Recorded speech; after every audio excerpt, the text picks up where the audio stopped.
Hello, welcome back to Love Meeshh. Today I'll be answering some questions you had about antidepressants and therapy, so let's get into it. So I had asked on Instagram at love_Meeshh if you guys had any questions about therapy or antidepressants, and I just wanted to sit and answer these for you. Okay, so if you're new here, I go to therapy, I love therapy, and I would probably advocate for this for the rest of my life because it was a game changer. And I know that this isn't something that's talked about commonly in the Pacific Island community. So, as a Pacific Islander, we're gonna get into this, and I hope you're ready.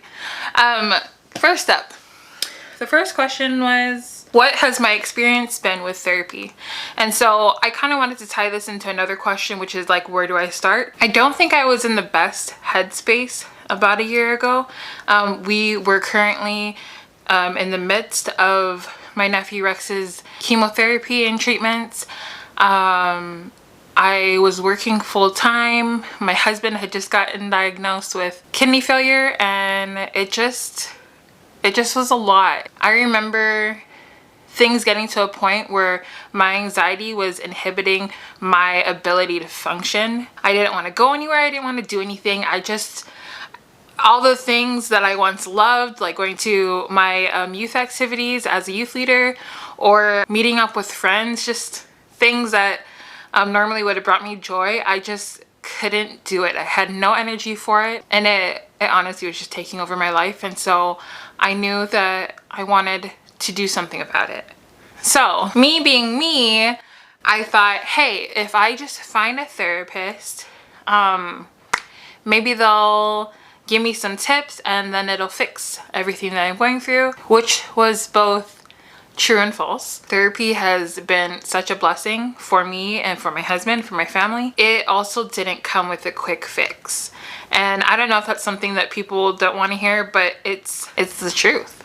So when I started going to therapy, I didn't know where to start. And so my first piece of advice would be to start asking around. Start asking your friends, your family, your church leaders, anyone you trust for referrals. And this is kind of the same thing that we would do with, like, if we're looking for a job or if we're looking for a date, like looking for a new place to eat, like ask for referrals. Because I had started by looking at the list of providers that my medical insurance covered, and it just completely unmotivated me to seek therapy because there was a long list of names and places that I could go to, and I just didn't know where to start.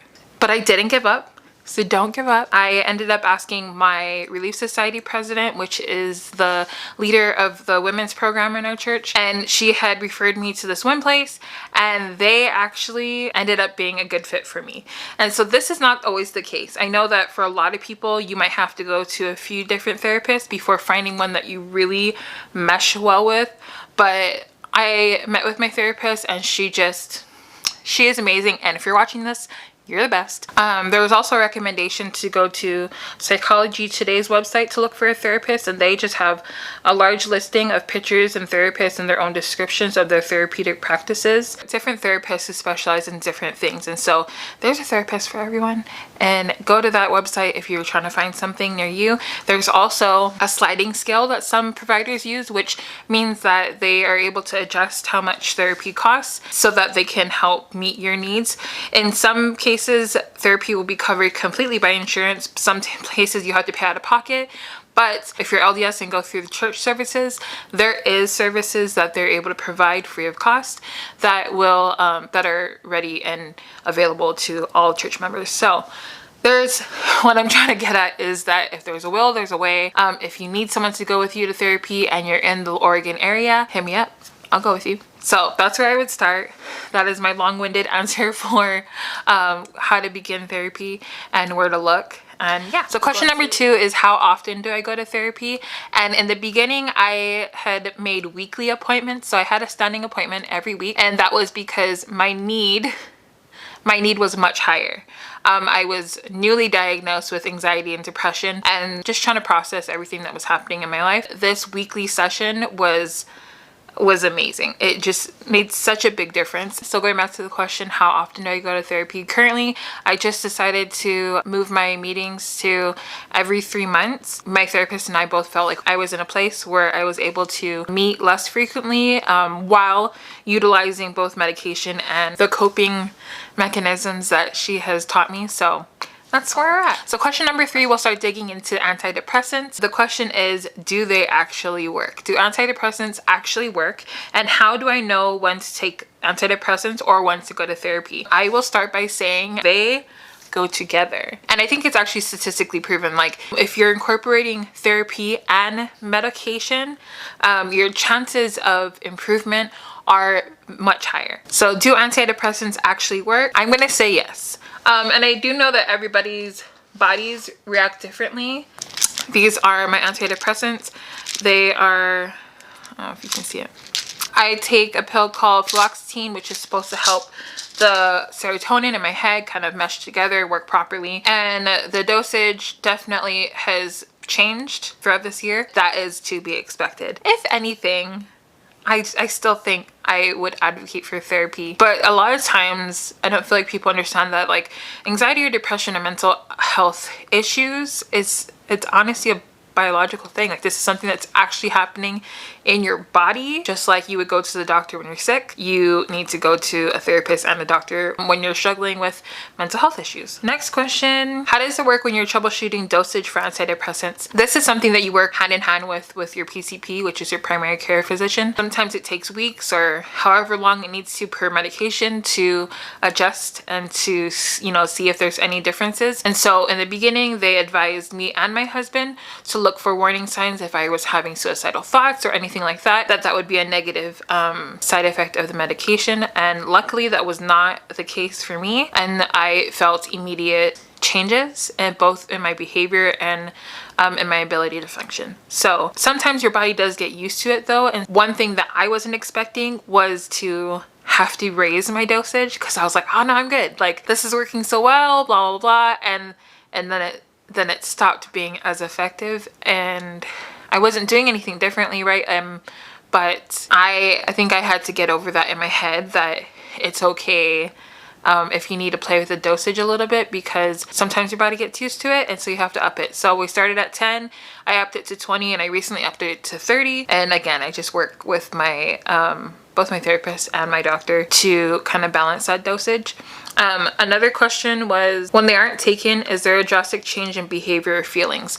So I have actually never not taken my antidepressant. I think I just realized I know what I felt like before this, and I just wasn't wanting to go back.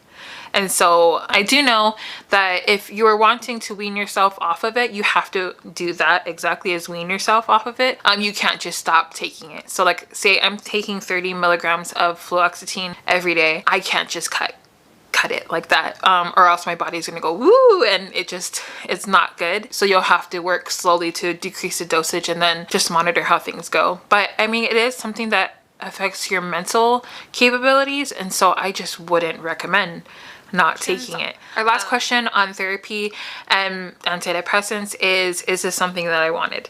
And truthfully speaking, absolutely not. I don't know if anyone wants this. I had tried for a really long time to do everything I could to get my mental health under control. I had tried to reach out to friends. I had tried to pray more. I had tried to eat better, exercise right. I had tried so many things, and then felt super discouraged that none of it was working. Not understanding that this was something in my body that needed to be regulated, and that it wasn't my fault. I didn't want to go to therapy, and I didn't want to be on medication, but I am so glad. I'm so glad I am. But this is the point of this whole video, honestly, is specifically in the Polynesian community, and honestly in any community.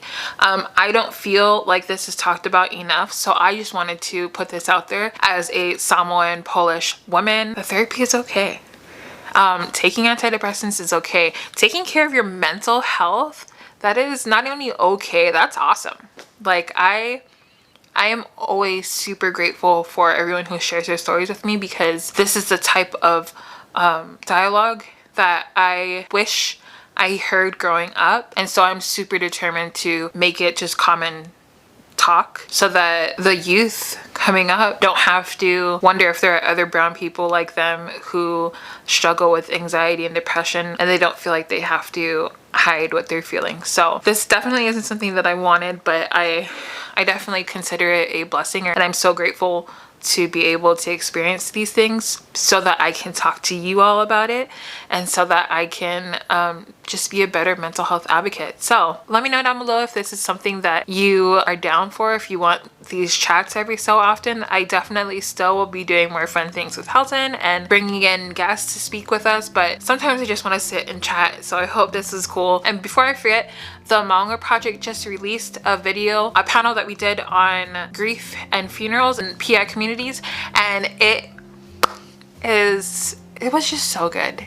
It was so good. I've never been in a space where so many Pacific Islanders have been able to open up about grief and healing and funerals, and it was amazing. And so I'll be linking their thing right up above. Don't forget to check it out. And thank you guys for listening. And yeah, that's a wrap. I'll see you guys really soon.